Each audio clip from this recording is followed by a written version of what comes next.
రాజుల 2వ గ్రంథము 4వ అధ్యాయము. రాజుల 2వ గ్రంథము 4వ అధ్యాయము 8వ వచనం నుంచి 37వ వచనంలో మధ్య భాగంలో ఉన్నటువంటి ఒక స్టోరీ మీకు చక్కగా స్టోరీలా చెప్పేస్తున్నప్పుడు మనందరికి తెలిసిందే, ఎప్పుడు వింటా ఉన్నది, మనకు బాగా ఫెమిలియర్ స్టోరీ, బాగా పరిచయమైన స్టోరీయే. విందాం. అందులో నుంచి ప్రాముఖ్యంగా ఒక ఐదు మాటలు నేర్చుకున్నాను. ఎన్ని మాటలు? నేను ఏడు చెప్తాను, 5 గుర్తు పెట్టుకోండి సార్. బాగుంది కదా? సరే, 5 చెప్పమంటే 5 చెప్తా, 5 గుర్తు పెట్టుకుంటానంటే రైట్. అయితే ఈ యొక్క వాక్య భాగాన్ని కానీ మనం గమనించినట్లయితే, దీనికి ఈ వాక్యాన్ని మనకు అందించినటువంటి తిమ్మయ్య గారు, ఆయన ఇప్పుడు 5వ శతాబ్దంలో క్రీస్తుకు పూర్వం ఉన్నటువంటి ఆయన. మరి ఇన్సిడెంట్ ఇదంతా జరిగింది ఎప్పుడంటే 850-800 సంవత్సరాల మధ్యలో జరిగినటువంటి ఆ యొక్క చరిత్ర. ఇందులో మనం గమనించినట్లయితే ఈ ఎంటైర్ టెక్స్ట్ మొత్తంలో ప్రాముఖ్యంగా ఒక ఆమెను మనం చూస్తాం. ఆ పేరేంటో తెలుసా? అందులో ఉండదు బైబిల్లో. ఆ పేరు బైబిల్లో ఉండదు. ఎలాగో చెప్పనా? ఆమె పేరు ఏమైందంటే హైడ్ అయిపోయింది. హైడ్ అయిపోయి ఆమె పేరు ఏమిగా మిగిలిపోయిందంటే ఆమె పొందుకున్నటువంటి ఒక ఘనతగా మిగిలిపోయింది. ఏంటి ఆ పేరు అంటే ధనురాలు. ఏంటది? మనం ఈ మాటని మనం 8వ వచనంలో చూస్తాం. ఎవరన్నా ఆ మాట కానీ ఎవరికైనా తగిలితే అండర్లైన్ చేసి పెట్టుకోండి. ఏం పేరు? ధనురాలు. దేవుని యొక్క వాక్య భాగంలో స్త్రీలను గురించి దేవుడు ప్రాముఖ్యంగా ఒక 3 గొప్ప బిరుదులతో మరి పొగడటం మనం చూస్తూ ఉంటాం. అందులో మొట్టమొదటి ఏంటిదంటే ధన్యురాలు. చెప్పండి ఒకసారి. మొట్టమొదటి ఏంటి? రెండోది గుణవతి. రెండోది ఏంటి చెప్పండి? మూడోది అత్యంత ప్రాముఖ్యమైనది ధనురాలు. మొట్టమొదటి ఏంటండి? ధన్యురాలు. రెండోది గుణవతి. మూడోది అన్నిటికంటే ప్రాముఖ్యమైనది ఉందా మాట? చదువుతారు ఒకసారి. 8వ వచనం. ఒక్క దినమందు ఎలీషా షునేము అనేటువంటి పట్టణంలో రాగా అచ్చట ధనురాలైనటువంటి ఒక స్త్రీ. చాలా ఏం పేరు? ఆ పేరు ఏం పేరు లేదు అక్కడ. ఎవరమ్మా? ధనురాలు. ఎవరు చెప్తున్నారు? హూ ఇస్ గివింగ్ విట్నెస్ అంటే సాక్షాత్తు పరిశుద్ధాత్మ దేవుడు విట్నెస్ చేస్తున్నాడు. ఏమని? ఆమె ధనురాలు అని. సరే, బైబిల్లో స్త్రీలకి చాలా రకాలైనటువంటి మరి డీఫేమ్ అయ్యేటువంటి మాటలు కూడా ఉన్నాయి. పనికి మాలిన ఎక్సెట్రా ఎక్సెట్రా కొన్ని ఉంటాయి కదండి. అవన్నీ తీసేద్దాం పక్కకి. ఇంకా మంచి ఆటలు కూడా the best of the best 3 తీసుకున్నాం కదా. ఏంటివి? ధన్యురాలు, గుణవతి, గండ్రాలు. ఈ రోజు మనం ప్రాముఖ్యమైనటువంటిదిగా గండ్రాల దగ్గర మనం ఆగాం. అయితే ముందున్నటువంటి వాటిని కానీ మనం గమనించినట్లయితే ధన్యురాల అనేటువంటి విషయాన్ని కానీ మనం గమనిస్తే, ధన్యురాలని ఎవరికంటారు అంటే పెళ్ళయి పిల్లలు పుట్టి, ఆ పిల్లలకి పిల్లలు పుట్టి, ఆ పిల్లలు చెప్తారంట ఏమని? ధన్యురాల. ఈ ధన్యురాల అని బుద్ధి రావాలంటే ఏమవ్వాలి? అలాగే నడవాలి. అంతే కదా? ధన్యురాలనే బిరుదు అంటే ఎప్పుడు కావాలి? మనవాళ్ళు మనవాళ్ళు రావాలి. ఉంటది కీర్తన గ్రంథంలో మనం చూద్దాం. నీ బిడ్డలు నేను ధన్యురాలా అంటారు. ఉంటదా?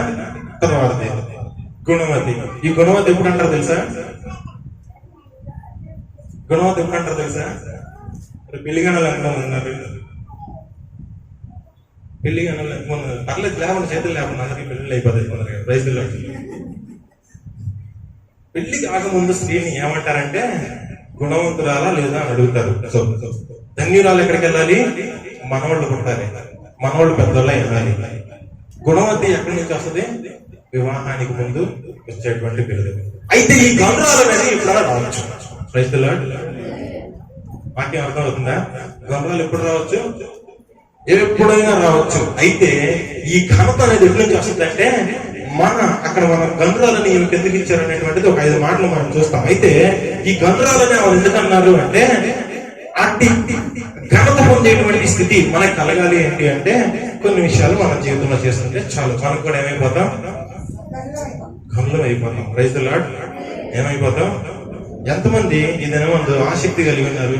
ఆ గండ్రాలనే పిలుపు దేవుడిని పిలవాలని ఎంతమంది ఎంత చూస్తున్నారు? పర్లేదు, వాక్యం అర్థమైన వాళ్ళు మాత్రం చేతులు లేపుతారు, అర్థం కాని వాళ్ళు చేతులు లేపరు అన్నమాట. అంతే కదా. Praise the lord. గరుడాలని ఎంతమంది వినిపించుకోవాలనుకుంటున్నారు? ప్రతి ఒక్కరు దేవుడు ఇదని మొత్తం మీకు ఆహ్వానం ఇచ్చిన కాక ఆమె అన్న వాళ్ళకి అందరికి అయిపోయినాయి. మొట్టమొదటిగా మనం చదివినట్లయితే గరుడాలు అనేటువంటిది ఎందుకు అక్కడ చూసాము అంటే 8వ వచనంలో చదువు. ఒక దినమందు ఎలీషా షునేము పట్టణమునకు పోగా అచ్చట గంధురాలైన ఒక స్త్రీ భోజనమునకు రమ్మని అతన్ని బలవంతం చేశాను. కనుక అతడు ఆ మార్గంలో వచ్చినప్పుడల్లా ఆ ఇంటికి వెళ్ళి భోజనం చేస్తాడు. రైట్. ప్రాముఖ్యంగా మనం గమనిస్తున్నటువంటి వాక్యంలో ఒక వ్యక్తిని మనం చూస్తాం. ఆయన ఎవరు అంటే దైవజనుడు. దట్సాల్. ఎవరైనా ఆయన పేరు ఎలీషా. మనందరికీ తెలుసు, ప్రవక్త అయినటువంటి ఎలీషా. ఏలియా ఉన్నటువంటి ఆత్మలో 2 అంతల ఆత్మలు పొందుతున్నాడు. ఇన్నంతల ఆత్మలు బైబిల్లో ఉన్న ప్రవక్త అందరిలో ది మోస్ట్, అంటే ఇక చెప్పాలి అంటే పీక్ స్టేజ్ లో ఉన్న ప్రవక్త ఎవరయ్యా అంటే ఏలియా. యేసు ప్రభువును కూడా కంపారిజన్ లో ఏలియా వంటి ప్రవక్త మళ్ళీ ఇంకోటి రాడు అనేటువంటి మాట కూడా మన బైబిల్లో కొన్నిసార్లు మనం దాన్ని చదువుతూ ఉంటాం రిపీటెడ్ గా. ఎందుకని అంటే ఏలియా అంటే ఎవరు? పౌరుషం కలిగిన, అన్నిటికంటే ప్రాముఖ్యం రోషం కలిగిన, అండర్లైన్ చేసుకోవాల్సిన మాట ఏంటంటే ఏలియా లైఫ్ లో రోషము కలిగిన ప్రవక్త. రోషం అంటే ఏంటండి? రోషం అంటే ఏంటి? నేను మాట్లాడను అది కాదు రోషం అంటే. రోషం అంటే ఈయన కొన్ని ఎథిక్స్ పెట్టుకుంటాడు అనమాట. ఈయన కొన్ని విలువలు పెట్టుకుంటాడు ఆయనకు సంబంధించి. ఆ విలువలకు భంగపడే విషయంలో ఎవరి విషయంలో అయినా సరే సీరియస్ గా ముందుకెళ్ళిపోయి ఒక ఖచ్చితమైన నిబద్ధతతో ముందుకెళ్ళటమే రోషం అని అక్కడ ఉద్దేశం. అంతేగాని రోషం కలిగినాడు అంటే కూర్చున్నాడు అందరం నవ్వుతాడని కాదక్క. Praise the Lord. ఈ రోషం వేరు, ఈ రోషం వేరు. ఈయన కొన్ని విలువలు పెట్టుకున్నాడు. దేవుడిని ఆయన ప్రేమించేటువంటి, లేకపోతే దేవుడు ఆయనకు చెప్పినటువంటి మాటలు చేసేటువంటి విధానంలో దేన్ని కూడా ఆయన టాలరేట్ చేయడం, దేన్ని కూడా ఆయన సహించడం, కరెక్ట్ గా జరిగి తీరాల్సిందే. ఆ విషయంలో ఆయన ఏం కలిగిన వాడు? రోషము కలిగిన ప్రవక్త. చంపుతారన్నా సరే ఏం చేస్తాడు? రోషంగా ముందుకెళ్తాడు కానీ మాట వెనక్కి తీసుకోడు. దేవుడు ఏం చెప్తాడు తెలుసా ఏలియాకి ఒకసారి? నువ్వు వెళ్ళు, ఈ రాజ్యం మొత్తాన్ని పరిపాలిస్తున్నటువంటి రాజే, కానీ ఏమి కూడా ధైర్యంగా చేయలేడు. ఏం చేయాలని వెళ్ళి అలా ఆవిడ చెమ్ము పట్టుకుంటాడు కదా, ఆ దగ్గరికి వెళ్ళి అమ్మో ఆ దగ్గరికి వెళ్ళడం అంటే మా వల్ల కాదు అంటారు. ఆ దగ్గరికి వెళ్ళి ఏం చెప్పమన్నాడు తెలుసా? ఎక్కడైతే నా బోటు రక్తాన్ని కుక్కలు నాకినాయో నీ రక్తం కూడా కుక్కలు అక్కడ నాకుతాయి అని చెప్పేసి అక్కడ చెప్పారు. అప్పుడు ఆమె ఏముంట్లో ఉందంటే యెహోవా దేవుడు ప్రవక్తలు ఎవరన్నా కనబడితే ఆమె చంపేయడం. ఆ ఊళ్ళో అంటే ఒక రకంగా చెప్పాలి అంటే బాగా ఆకలిగా ఉన్న ఆడసింహానికి ఎదురెళ్ళి పరుగుట్రా బాబు అని చెప్పినట్టు. అంతే కదా, అర్థం కాదా? ఆకలిగా ఉన్న ఆడసింహం అంట దాదాపు 90 కిలోమీటర్ల వేగంతో పరిగెడతాడ. ఎంత ఒకే ఇంటికి తాగే కట్ చేస్తుంది. అయితే ఈ నెల్లు ఏం చేశాడు? అలాగే చెప్పాడు. అంటే అంత రోషం కలిగినటువంటి ప్రవక్త. ఆయనకు 2 అంతల ఆత్మలు కలిగినటువంటి వాడు ఎలీషా. అందుకని ఈ వాక్య భాగంలో మనం గమనించినట్లయితే ఆయన్ని దైవజనుడు అంటే దేవుని ఆత్మ కలిగి నడిచే వాళ్ళని ఏమంటారంటే దైవజనులు. మన భాషలో ఏమంటాం మనం? దైవజనులు అంటాం, సేవకులు అంటాం. వాళ్ళ రోజుల్లో మనం చూస్తే పాస్టర్లు, రెవరెండ్లు, డాక్టర్లు, బిషప్లు, ఆర్కి బిషప్లు వచ్చినాయి. కానీ నాకు తెలిసి అన్నిటికంటే దైవజనులు అనేది మంచి గుర్తింపు నేను అనుకుంటున్నా. నేను వాళ్ళని కించపరచలేదు, తక్కువ పరచలేదు, కానీ ఇది కూడా ఒక మాట. Praise the Lord. అయితే ఈ గొప్ప దైవజనుడు ఆ ఊరు షునేము అనేటువంటి పట్టణంలోకి వెళ్తే ఫస్ట్ ఆఫ్ ఆల్ ఈమె కంట్రోల్ ఎందుకు అయింది అంటే సేవకులకు ఆతిథ్యం ఇవ్వడంలో, ఏం చేయడానికి ఆతిథ్యం ఇవ్వడంలో ఆమె ఇంకోళ్ళకి అవకాశం ఇవ్వాలి. అర్థమైందా? ఆ వాక్యం కానీ మళ్ళీ ఇంకోసారి నమ్మకం చదివితే ఇప్పుడు నేను చెప్పిన మాట అర్థమవుతుంది అనమాట. సేవకులకి ఆతిథ్యం ఇవ్వడంలో, దైవజనులకి ఆతిథ్యం ఇవ్వడంలో వేరే ఎవరికి కూడా ఆమె అవకాశం ఇవ్వట్లా. మిస్ అవడానికి వీల్లేదు. ఒకసారి వచ్చినా రావాల్సిందే, 2 సార్లు వచ్చినా రావాల్సిందే, ఆ దారిలో వస్తే ఖచ్చితంగా వెళ్లాల్సిందే. అంటే ఆమె చేసినటువంటి పని ఏంటంటే దైవజనులకు ఆతిథ్యము ఇవ్వటమే. గనురాలుగా కావాలంటే మొట్టమొదటి విషయం ఏంటంటే recognize the man of God. దైవజనుడిని రికగ్నైజ్ చేయాలి. చాలా సందర్భాల్లో భుజాన బ్యాగ్ తగిలించుకొని లోపల బైబిల్ పెడితే దైవజనులు అయిపోతారా? మనం ప్రార్థనకి వెళ్ళినా మనం పెట్టుకుని వెళ్తాం. అర్థం కాలేదా? ప్రార్థనకి మనం వెళ్ళేటప్పుడు ఎలా వెళ్తాం? హ్యాండ్ బ్యాగ్ తగిలించుకుంటాం. మన వాళ్ళు అయితే ఏదో చక్కటి బ్యాగ్ కూడా తగిలించుకుంటారు, లోపల బ్యాగ్ పెట్టుకుంటారు, వెళ్ళిపోతారు. కానీ మనలో దేవుని ఆత్మ అనేది ఉంటే వచ్చిన వాడు దైవజనుడా లేకపోతే సమ్మదర్ అనేది మనకి తెలిసిపోతుంది. అది లేకపోతే మనకు తెలుస్తుందా? 100% తెలియదు. ఒక భ్రమలో పడి కొట్టుకెళ్ళిపోతాం. అయితే ఈ కనురాలకి దైవజనుడు అంటే ఎవరో తెలుసు. ఎందుకంటే ఏలియాకు కలిగిన ఆత్మకు డబుల్ ఆయనకు ఉన్న సంగతి ఎవరు గుర్తించారు? ఈ షునేములో ఉన్నటువంటి ఈ కనురాలు గుర్తించింది. ఈరోజు వాక్యం వింటున్నటువంటి కనురాలుగా లేకపోతే కనునిగా పిలిపించుకోవాలని దేవుని చేత అని అనుకుంటున్నటువంటి వారు ఎవరైనా మీ దైవజనుడిని మీరు రికగ్నైజ్ చేయగలరా? ఆయన పొందుకున్నటువంటి ఆత్మను ఎవరన్నా రికగ్నైజ్ చేయగలరా? గుర్తించగలరా? ఒకవేళ గుర్తించగలిగామా మనం ఎవరో తెలుసా? ఒక స్టెప్ పాస్ అయిపోయి ముందుకు వెళ్ళిపోయాం కదా. ఈ బీటెక్ కంప్లీట్ చేయాలంటే ముందు ఏం చేయాలి? Sem 1, sem 2, sem 3, sem 4, sem 5, 6, 7, 8 ఉండదు కదా. 8 ప్రాక్టికల్ అంతేగా. తర్వాత ఏమైపోతారు? అప్పుడు ఇంజనీర్లుగా బయటకు వస్తారు. ఈ గంటలు అవడంలో ఫస్ట్ మనం ఏం చేయాలి? దైవజనుడిని గుర్తించగలగాలి. రెండోది ఆయనకేమివ్వాలి? ఆతిథ్యము ఇచ్చేటువంటి స్థితి కలిగి ఉండాలి. Praise the Lord. మూడవ విషయాన్ని కనుక మనం గమనించినట్లయితే 9వ వచనం, మన వద్దకు వచ్చుచూ పోవచ్చున్న దైవజనుడు, భక్తి గల దైవజనుడని నేను ఎరుగుతాను. చాలా ఆమె యొక్క భర్త ఏమంటున్నాడు తెలుసా? మన దగ్గరికి వస్తా పోతా ఉంటున్నాడు కదా, ఆయన భక్తి గల దైవజనుడు అని నేను ఈయనకి అసలు ప్రార్థనే లేదు. వాక్యం అర్థం అవుతుందా? ఏం లేదు దీనికి. Praise the lord. మాస్కులు కట్టుకోమన్నాను కానీ తలకాయలు తెచ్చుకోమని చెప్పాల. Praise the lord. హల్లెలూయా. ఈ మాటను కానీ మనం గమనించినట్లయితే యజమానికి ప్రార్థన భక్తి జీవితం లేదు, కానీ ఈ గనురాలకి ప్రార్థన ఉంది, భక్తి జీవితం ఉంది. She recognise the man of God and ఆమె చక్కగా మరి ఆతిథ్యం కూడా ఇస్తుంది. అంతా బాగానే ఉంది. అయితే భక్త స్టేట్మెంట్ మనం చూడాలి. ఈ భక్త ఈ రోజు గుడికి వెళ్ళాలి. జాగ్రత్తగా అండి. ఈ రోజు అన్న గుడికి వెళ్ళాడా? ఎక్కడ పని చేస్తున్నాడు? లెగితే ఏమంటారు? కత్తులు తయారు చేయడం, లేకపోతే వరుసలు ఈటులు తయారు చేయడం, తాళ్ళు తయారు చేయడం, ఆటలు పట్టుకుని యుద్ధం కావడం తప్ప ఇంకోటి తెలియదు. ఇక ఒక చిన్న ఎగ్జాంపుల్ చెప్తాను. మాసం కొట్టే వాళ్ళ భాష చూసా? భాష పొద్దున్నే వెళ్తే అక్కడ వాళ్ళు మాట్లాడుకుంటారు కదా. పొద్దున్నే 4 గంటలకి వాళ్ళ లాంగ్వేజ్ డిఫరెంట్ ఉంటుంది. ఇంట్లో ఉండే వాళ్ళ లాంగ్వేజ్ భాష డిఫరెంట్ గా ఉంటుంది. గమనించారు ఎప్పుడన్నా? ఈ యుద్ధాలు చేసే వాళ్ళ భాష చాలా డిఫరెంట్ గా ఉంటది. చంపడం, దాడి చేయడం, ఈ విధమైన ఆలోచనలు వెళ్ళుకుంటాయి. కానీ ఇంట్లో ఉండే వాళ్ళ మాటలు వాళ్ళ యొక్క అలవాట్లు ఏ విధంగా ఉంటే సౌమ్యంగా ఉంటాయి, చక్కగా ఉంటాయి. జాగ్రత్తగా గమనించాలి. మరి ఈయన లెగితే ఈయన యొక్క ఉద్దేశం ఏంటంటే సైన్యంలో పనిచేస్తాడు కాబట్టి ఈయన ఏం చేయకపోతాక ఆ పనిలో ఉండాలి. అయితే ఈయన వచ్చి ఏమవుతాడు తెలుసా? మన ఇంటికి వస్తా పోతా ఉన్నటువంటి ఆ దైవజనుడు ఉన్నాడు కదా, ఆయన వ్యక్తి కలిగిన దైవజనుడు. ఎందుకన్నాడు? ప్రాముఖ్యంగా మనం గమనించినట్లయితే ఈ గనురాలు తన భర్త దగ్గర దైవజనుడి గురించి ఏం మాటలు మాట్లాడుతుంది అనే దాని మీద డిపెండ్ అయి ఉంటుంది. అంతే. Praise the Lord. ఈ గనురాలు తన భర్త దగ్గర ఏం చెప్తే అదే మైండ్ లో ఉంటది. కూర్చొని ఒక రోజు చక్కగా మాట్లాడతా దైవజనుడు ఈ విధంగా వచ్చారు, ఈ విధంగా చెప్పారు, ప్రార్థన జరిగి ఈ చెప్పారు అనుకో, వాళ్ళ మైండ్ లో ఏముంటది? ఆయన అలా కాదు. ఒక రౌండ్ వేసుకున్నాం అనుకోండి మన స్టైల్లో. పార్లమెంట్ మీటింగ్ లో కూర్చొని మాట్లాడతాం కదా, రోడ్డు మీద కూర్చొని ఎవరు టీ ఆళ్ళు ఎవరు స్టూల్ ఆళ్ళు ఏమంటారు, ఎవరు మాడవాళ్ళు ఎవరు టీ ఆళ్ళలో పెట్టుకొని రావాలి రోడ్డు మీదకి కూర్చొని మాట్లాడాలి. అంతే కదా. ఈ ప్రోగ్రామ్ పార్లమెంట్ మీటింగ్ పెట్టుకుని మనం గట్టిగా 2 సార్లు అండేసి ఆరబెట్టామనుకోండి, మరి భర్త ఏమనుకుంటాడు అప్పుడు? అర్థం కాలేదా? ఇంకా వివరంగా నేను చెప్పకూడదు. Praise the lord.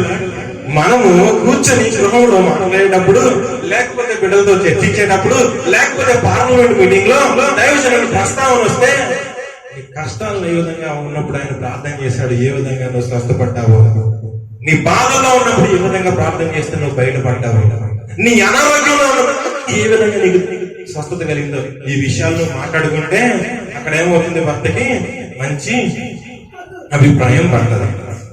భక్తి గల దైవజనుడు. మనం అలా కాకుండా ఆయన బట్టలను కాసేపు కామెంట్ చేసామనుకోండి, లేకపోతే ఆయన శరీర ఆకృతిని కాసేపు కామెంట్ చేసామనుకోండి, లేకపోతే ఆయన మాటని కాసేపు అంటారు కాసేపు కామెంట్ చేసామనుకోండి, ఏమనుకుంటాడు ఆయన, వెళ్ళి యాడికి వెళ్తున్నావు నువ్వు, ఈ సార్లే ఆగు అంటాడంట. ఈ ఉపమానం అర్థమైన వాళ్ళు మాత్రం దేవునికి స్తోత్రం చెప్పండి. అర్థం కాని వాళ్ళకి దేవుడు కళ్ళు కూడా తెరిపించారు.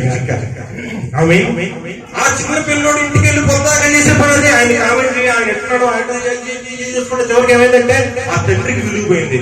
అంత ముందు ఆయన పరిస్థితి ఏంటి, విలువ లేదు. ఇప్పుడు ఏం చేశాడు, లింగి పైకి కట్టి ఆయన చూసి నవ్వుతున్నాడు. ఏంటి నవ్వుతున్నాడు, ఆయన నవ్వుతున్నాడు. తర్వాత ఇప్పుడుకో తెలిసింది విషయం ఏదని. ధనురాలు అయినటువంటి స్త్రీ దైవజనుని హేళనగా మాట్లాడదు.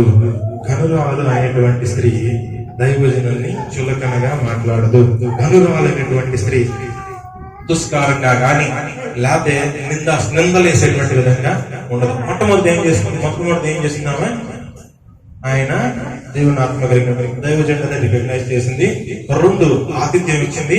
3 కుటుంబంలో ఆయన గురించి ఏం చేయకూడదు ఆ పని చేయాలి. ఏం చేయకూడదు, తక్కువ చేసి మాట్లాడటం, ఆయన తినేటువంటి ఫుడ్ హాబీ ఆహారపు అలవాట్లు కామెంట్ చేయడం, ఆయన వస్త్రధారాన్ని కామెంట్ చేయడం, ఇద్దరు కలిసి కూర్చున్నప్పుడు ఆయన వచ్చాడు కదా ఇట్లా చేశాడు, తక్కువ చేసి మాట్లాడే మాటలు ఏవి కూడా ఆమె చేయలేదు. ఏదైనా మంది వాక్యం వచ్చినటువంటి దేవుని పిల్లలు ఎవరైతే మరి ఆ గనురాలుగా అవ్వాలి అనుకుంటున్నారు, వారు ఏదైనా మంది వాటన్నిటిని విడిచిపెట్టి బయటికి రావాలి. ఆమె తర్వాత విషయాన్ని మనం గమనించినట్లయితే 13వ వచనం చూద్దాం.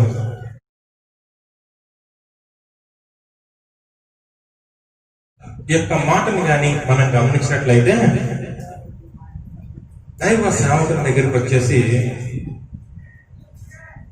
ఆయన ఒక విషయాన్ని గమనించాడు. ఏం పతాక వస్తుంది, ఇంత ఆతిథ్యం వస్తుంది, మరి తనకున్నటువంటి ప్రాబ్లం ఏంటి, లేకపోతే తనకున్నటువంటి పరిస్థితి ఏంటి అనేటువంటి, తను ఏమి కోరుకుని ఇదంతా చేస్తుంది అనేటువంటి విషయం ఎవరికి వచ్చిందంటే ఆలోచన సేవకునికే వచ్చింది. అర్థమవుతుందండి. నీ స్థితిని బట్టి నీ సేవకుడు నీ దగ్గరకు వచ్చి అడగాలి. ఏమన్నా తెలుసా, నువ్వు గండ్రాలు అయితే దగ్గరికి వస్తాడు, అమ్మా ఏంటి ఏమన్నా ప్రాబ్లం ఉందా అని. రైతులు మన స్థితిని బట్టి మన దగ్గరికి వచ్చి ఏమి నీ సమస్య అని అడగాలి. అక్కడ ఆయన అడుగుతున్నమాట, ఈమె ఇంతలా చేస్తుంది కదా, తనకు ఏదో లోపం ఉంటుంటది, ఏంటో కనుక్కో, తనకున్నటువంటి ప్రాబ్లం ఏంటో కనుక్కోమని పంపిస్తే 14-15 వచనాల్లో మనం చూస్తే ఆయన అంటాడు అనమాట, నీకేం చేయాలమ్మా, రాజుతో మాట్లాడినా, న్యాయాధిపతితో మాట్లాడినా, ఎవరితో మాట్లాడినా నీకేం కావాలి అంటే ఆమె ఏమంటారు తెలుసా, తనకి తెలుసు తనకి ఏమి కావాలో, తనకు తెలుసు తనకి ఏం అవసరం ఉందో, తనకి తెలుసు తన అక్కలేంటో. కానీ ఏం చెప్తుంది తెలుసా, I need nothing my lord, నాకు అసలు ఏం అవసరం లేదు దైవజనుడా, నాకు అసలు ఏమి అవసరం లేదు. అంటే అప్పుడు అడుగుతున్నా అనమాట, ఏమని, గెహాజీని పంపిస్తాడు, వెళ్ళి గెహాజీ వెళ్ళు, ఆమె వెళ్ళి కనుక్కో ఏం కావాలో అంటే గెహాజీ గబగబా వచ్చి అడుగుతాడు ఆమె, నీకేం కావాలి, రాజుతో మాట్లాడాలా, లేదా అనేకతో మాట్లాడాలా, లేకపోతే నీ భర్తకు ప్రమోషన్ కావాలా, ఏం కావాలంటే నాకేం వద్దంటాడు. దారిలో వస్తా గెహాజీ వచ్చి ఎలీషా దగ్గర ఏమంటాడు తెలుసా, అయ్యా ఇవేమి ఆమె ఉంటుంది కానీ నేనైతే ఒకటి గ్రహించాను. ఏంటది, ఆమెకి పిల్లోడు లేడు, సరామ రమ్మని వస్తుంది. ఇదే ఋతువు, ఇదే సమయం, వచ్చే సంవత్సరం వచ్చేసరికి నీ ఒళ్ళో పిల్లోడు ఉన్నాడు. ఒకే మాట, ఇదే ఋతువు. అప్పుడు ఏమేమంటారు తెలుసా, వెంటనే హాస్యం ఆడవద్దు.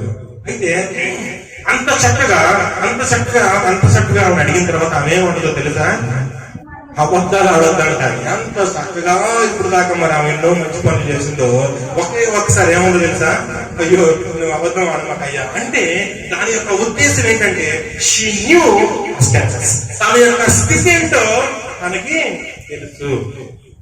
దినమందు వాక్యం పెట్టినటువంటి దేవుని బిడ్డలు మన స్థితి ఏంటో మనకు తెలుసా? మన స్ట్రెంగ్త్ ఏంటో మనకు తెలుసా? ఇది వరకు ఏమనేవాళ్ళు అంటే మనిషి ఆడ అంతవరం పరిగెత్తగలడో అడిగి తెలిసి ఉండాలి అనేవాళ్ళు వెనకడికి. ఈ రోజు ఏదన్నా ఒక అద్భుతం జరిగి ఎవరైనా మీ ఇంటికి వచ్చి మీ పొలము మీ స్థలము అమ్ముడుపోయింది, మీరు ఎంత కోరుకుంటే అంత డబ్బులు మీకు ఇస్తారంటే మీరు ఎంత కోరుకుంటారు?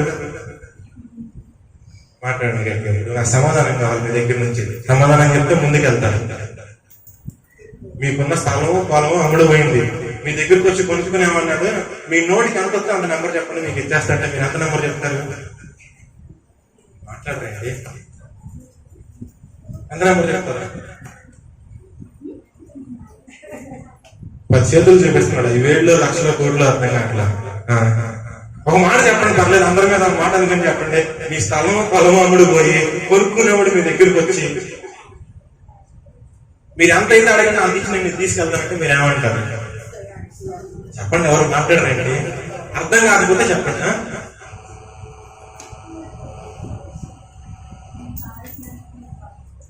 నాకు వినపడాలి. అదే ఒక నెంబర్ చెప్పండి. సరే, మనకు ఉన్నటువంటి పరిస్థితుల్లో ఒక 20-25 లక్షలు అనుకోండి, లేకపోతే 1 కోటి రూపాయలు అనుకోండి. ఒక బీరువానంటే చదివేయగలం, 1000 బీరువానంట. అది కాదు, నాకు 100 కోట్లు కావాలి అనుకో, ఏమవుద్ది? 1000 కోట్లు అంటారు అనుకోండి, ఏడవుద్ది? ఎక్కడ పెట్టుకుంటారు కదా? ఆమెకు కుమారుడు అవడం అంటే దాని యొక్క ఉద్దేశం అదే అనుకుంటుంది. ఇది అసలు నాకు ఇది జరిగేది కాదు, నేను ఆ స్థాయి నుంచి నేను ఆ స్థితిని దాటిపోయాను, నా భర్త కూడా ముసలుడు అయిపోయాడు, నేను 4 వయసు దాటిపోయింది. ఓకే, నీకు పాసిబుల్. మనం అడుగుతాం అట్లా. అసలు లగటా కోపిక లేకపోయినా మనకేం కావాలి? నన్ను దీవించుకుంటే సాధన చేయాలి. బట్ వాట్ ఆర్ స్టాటస్, తన యొక్క స్థితి ఏంటో ఆమె తెలియదు, ఆమెకు ఎరిగి ఉన్నది. అందుకని అంటాను, దైవజనులు వచ్చి ఇదిగో నీకు నీ పక్షాన్ని దేవుడి కార్యం జరిగించడు కాదు ఆమె అంటాను. ఇప్పుడు ఆమెకేం లేదు, ధైర్యం లేకపోయింది. భర్త ముస్తాడు అయిపోయాడు, నా పని కూడా అయిపోయింది. How can it possible? నా దగ్గర జోకులు ఏమాకయ్యా, మనకు అర్థమయ్యే భాషలో చెప్పాలంటే జోకులు ఏమాకంటయ్యా అని అడిగింది. ఎదిన ముందు మన స్థితి ఏంటో మనం ఎరుగున్నామా? మన పరిస్థితి ఏంటో ఎరుగున్నామా? దేవునిలో మనం ఎంత బలం ఉన్నామో మనకు తెలుసా? మన బరువు ఎంతో చూడాలంటే వెయింగ్ మిషన్ చూస్తే సరిపోద్ది. కొలుసుకోవాలంటే ఒక టేప్ పెట్టి నిలబడితే మన హైట్ తెలుస్తుంది. కానీ దేవుళ్ళు నువ్వు ఎంత ఉన్నావో నీకు తెలియాలంటే, నీ పరిస్థితి ఏంటో నీకు తెలియాలంటే, నీ స్థితి ఏంటో నీకు తెలుస్తుందా? ఇవి తెలుసుకుంటాం. ఇవి ఎంత ఇంపార్టెంటో అవి కూడా అంతే ఇంపార్టెంట్. ఇవి ఎంత ప్రాధాన్యమయ్యేవో అవి కూడా అంతే ప్రాధాన్యమైనవి. అని మీలో ఎవరికన్నా ఆలోచన ఉందా? నేను ఎంత దేవునిలో బలంగా ఉన్నాను, ఈ గంధ్రాలు దేవునిలో ఎంత బలంగా ఉందో అక్కడ మనం తెలుసుకోవచ్చు. ఎందుకంటే నా పరిస్థితి ఇది, ఇట్ వోంట్ బి హ్యాపీ, ఇక నాకు ఇది జరిగేది లేదు. కానీ దేవుడు మాట ఇచ్చినటువంటి దేవుడు నమ్మదగిన వాడు, నీతిమంతుడు కనుక ఆయన ఏం చేస్తాడు? ఆ సమయం వచ్చినప్పుడు, ఆ ఋతువు, ఆ సంవత్సరం రాగానే ఏమైపోతుందంటే ఆ ఒళ్ళో ఎవరుంటారు? మగ పిల్లోడు పుట్టాడు. అమ్మాయ సంతోషం, సాధించుకుంది. పిల్లోడు పెరిగాడు, పెద్దోడు అయ్యాడు. తర్వాత కొన్నాళ్ళ పాటు ప్రవక్త మరి దైవజనుడు ఆ ఊరు వెళ్ళలేదు. పెరిగిన తర్వాత పొలంలో ఒకరోజు పాతుకు వస్తుంటే దగ్గరికి వచ్చి, నాన్న నా తల పోతుంది, నా తల పోతుంది, నా తల పోతుంది అంటే ఏంటి? నా తల చాలా భయంకరంగా నొప్పిగా ఉంది, నోస్తుంది, విడిపోతున్నట్టు అనిపిస్తుంది నాకు అని చెప్తున్నాడు చిన్న పిల్లోడు. ఇంటికి వెళ్ళి పడుకోవాలంటే అమ్మ వాళ్ళు కొడుకు నాకు ఎక్కడ చచ్చిపోతాడు. జాగ్రత్తగా నాది వాక్యం. దేవుడిచ్చిన వరమే, దేవుడిచ్చిన బహుమానమే. ఏమైంది? పిల్లోడికి అలక్ష్యం చేశారు. పిల్లలు పనుల్లో పడి పిల్లోడిని ఏం చేశారు? పెద్దగా పట్టించుకోవాలి. దేవుడు మనకి ఇచ్చేటువంటి బహుమతులు అవేవైనా మనం ఏం చేయాలి? చాలా జాగ్రత్తగా చూసుకోవాలి. దేవుడు నీకు చక్కని స్వరాన్ని ఇచ్చాడు పాడటానికి. చెప్పండి ఒకసారి. దేవుడు చక్కని స్వరం ఇచ్చాడు పాడటానికి. మనం ఎన్నింటికి రావాలప్పుడు ప్రార్థనకి? పాటలు పాడటానికి మనకు టైం ఇస్తారే, అప్పుడు రావాలి. దేవుడు మనకి గిఫ్ట్ ఇచ్చాడు, gift of art. Drums play చేయడం, మ్యూజిక్ ప్లే చేయడం. ఎన్నింటికి రావాలి మనం? ప్రారంభం నుంచే రావాలి. వచ్చి బయట కూర్చుంటాం కాదు, లోపల కూర్చొని ఇన్స్ట్రుమెంట్. ఎవరిచ్చారు? దేవుడికి లేదు. నీకు దేవుడు అది ఇచ్చినటువంటి గిఫ్ట్. అది నీకు ఇచ్చిన గిఫ్ట్ నువ్వేం చేయాలి? కాపాడుకోవాలి. ఒక మాట ఉంటుంది, gifts of the lord is irrevocable. అంటే ఒకసారి ఇచ్చినటువంటి ఆ దేవుడు ఇచ్చినటువంటి వరం ఏది కూడా మళ్ళీ వెనక్కి తీసుకోడు. మనం తప్పు చేసినా పాపం చేసినా వెనక్కి పోదు. దేవుడు ఇచ్చినటువంటి వరం అలా మనలో ఉండిపోతుంది. కానీ మనం ఏం చేయాలి? మిస్యూజ్ చేయకూడదు, వాడు చేయాలి. నీకు ఇచ్చిన తలంపును గోయి తీసి గోతులో బాధ పెట్టే వాళ్ళ ఉండకూడదు. కానీ దాన్ని ఏం చేయాలి? డబ్బులు చేయాలి, దిగులు చేయాలి. ఇంకా ఎవరంటే ఎంత నచ్చింది. అప్పుడు ఏమంటాడు తెలుసా? మనం దాన్ని పెంచుకుంటూ గొప్పగా చేసామనుకో, బలా నమ్మకమైన మంచి దాసుదా అంటాడు. దాన్ని దాసి పని చేయకుండా దాన్ని దాచిపెట్టి గోతులో పెట్టి ఏమంటాడు? సిగ్గు తెచ్చువాడా, కాదు పనికి మానవాడా అంటాడు. ఇక్కడ మనం గమనించినట్లయితే వీరేం చేశారు? ఇచ్చిన బహుమతిని తలనొప్పి వస్తుందని ఆయన అంటే ఇంటికి పోయి పడుకోరు అన్నాడు. కానీ నాన్న గబగబా వైద్యుని దగ్గర తీసుకున్నాను. పిల్లోడు ఏమైపోయాడు? చచ్చిపోయాడు. తర్వాత విషయం కానీ మనం గమనించినట్లయితే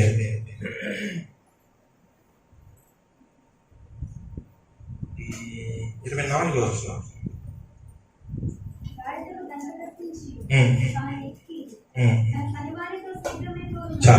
భర్తని అడిగింది అనమాట. ఏమని అడిగిందంటే, నేను దైవజనుడి దగ్గరికి వెళ్తాను, నాకు ఒక గాడిద ఒక పనివాడిని ఇచ్చి పంపించు. పంపించినప్పుడు గాడిదకి ఏం చేసిందామా? సరిగ్గా చెప్పండి. గాడిదకి ఏం చేసిందామా? గంతలు కట్టింది. అంటే దీని ఉద్దేశం ఏంటి? గాడిద తెలవాల్సిన అవసరం లేదు. గాడిదకి తెలవాల్సిన అవసరం లేదు. నీ ప్రాబ్లం ఏంటో, నీ సమస్య ఏంటో ఊర్లో చెప్పుకోవాల్సిన పని లేదు. ఎవరు తెలియాలి? నీ ఇంట్లో పనిచేసే ఒక పని వాడికి, అంటే క్లోజ్ గా ఉన్న ఒక మనిషికి, అండ్ నెక్స్ట్ దైవజనుడికి. వాక్యం అర్థమవుతుందండి. ఈమె గొండ్రాలు ఎందుకైంది? నీకున్న సమస్య ఏదో, బాధ ఏదో, ఏది నిన్ను ఇబ్బంది పెట్టేది ఏదన్నా కానీ ఎవరికి తెలియాలి? నీకు బాగా దగ్గరుకుంటే నీకు సహాయకులుగా ఉండే ఒకరికి. తర్వాత ఎవరికి తెలియాలి? దైవజనుడికి తెలియాలి. వాళ్ళిద్దరూ మొదలుపెడతారు దేవుని దగ్గర. నువ్వు ప్రార్థన చేయాలి దేవుని దగ్గర. మిగతా ఎవరికి తెలియటానికి, ఆ దారి కూడా తెలియటానికి వీళ్ళది ఏం చేస్తుంది? గాడిదకి ఏం చేస్తుంది?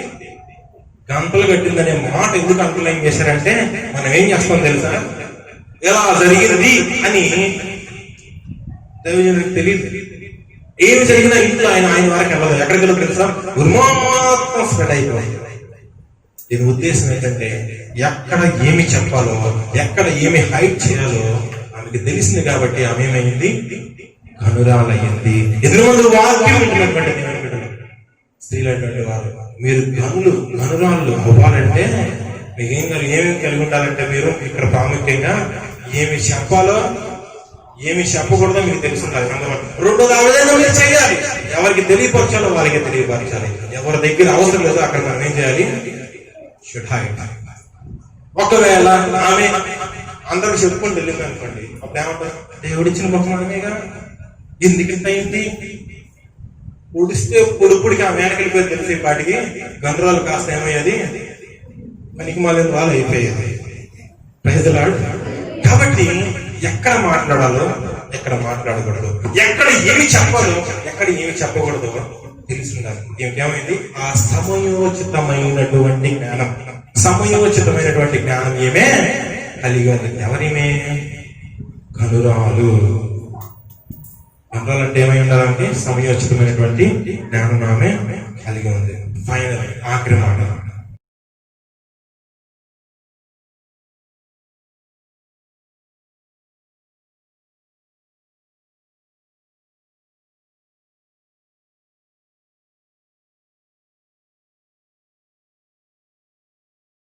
ఈ యొక్క వాక్యం యొక్క ఉద్దేశం ఏంటి అంటే, she depends on men of God. దైవజనుని మీద ఆమె ఏమైంది? ఆధారపడింది, నమ్మకం పెట్టింది. నీవు కూడా కనురాలు అయితే ఎవరి మీద? 27వ వచనంలో మనం చూస్తే, సమస్య నిమిత్తమై సహాయం చేయమని సేవకుని పాదాలు పట్టుకుంది. దైవజనుని పాదాలు ఆమె పట్టుకుంది. 37వ వచనంలో మనం చూస్తే సమస్య తీరినందుకు కృతజ్ఞత పూర్వకంగా మరి పాదాలు పడుతుంది. కానీ ఇంకా ఎవరి దగ్గరికి వెళ్ళి కూడా ఆమె ఏ విధంగా కూడా విచారణ చేయలేదు. ఎవరి దగ్గరికి కూడా వెళ్ళి సహాయం అడగల. ఎవరికి కూడా ఆమె లొంగలేదు. ఎవరి దగ్గరికి కూడా ఆమె తల దించలేదు.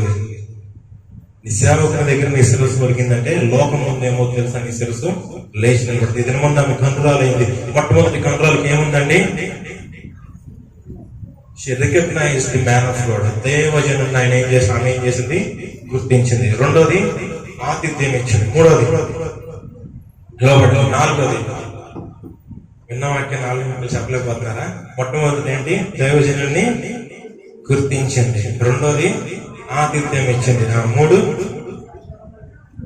మూడు చెయ్యగొన్న పని చేయలేదు. ఏంటంటే నిందించడం, అపహసించడం, హేళనగా మాట్లాడేటువంటి పనులేమి ఇంట్లో చేయలేదు. ఆయన విలువ తగ్గించే పనులేమి చేయలేదు. 4 ఏమి చెప్పాలో ఏమి చెప్పకూడదో, ఎక్కడేం చెప్పాలో ఎక్కడేం చెప్పకూడదో ఎగ్జాక్ట్ గా తెలిసి ఆ విధంగా చేసింది. తన యొక్క స్థితిని ఆమె ఎరిగి ఉంది. పరిస్థితి ఆఖరి మాట సేవకునికి మాత్రమే తన హృదయాన్ని ఓపెన్ చేసి చెప్పింది. అక్కడే ఆమె కృతజ్ఞత చెప్తుంది. అక్కడే ఆమె ఆధారపడింది. ఇది మనకి కనురాలుగా అవ్వాలి అనుకున్నటువంటి వారు ఎంతమంది అంటే అంతమంది. ఇదే మీకు అనుకూలమైనటువంటి సమయం. పరిశుద్ధాత్మ దేవుడు మీ మధ్యలో వచ్చినటువంటి కనురాలు ఏ విధంగా కనురాలైందో అంతకు మించినటువంటి ఘనత పరిశుద్ధాత్మ దేవుడు మీకు అనుగ్రహించగాక.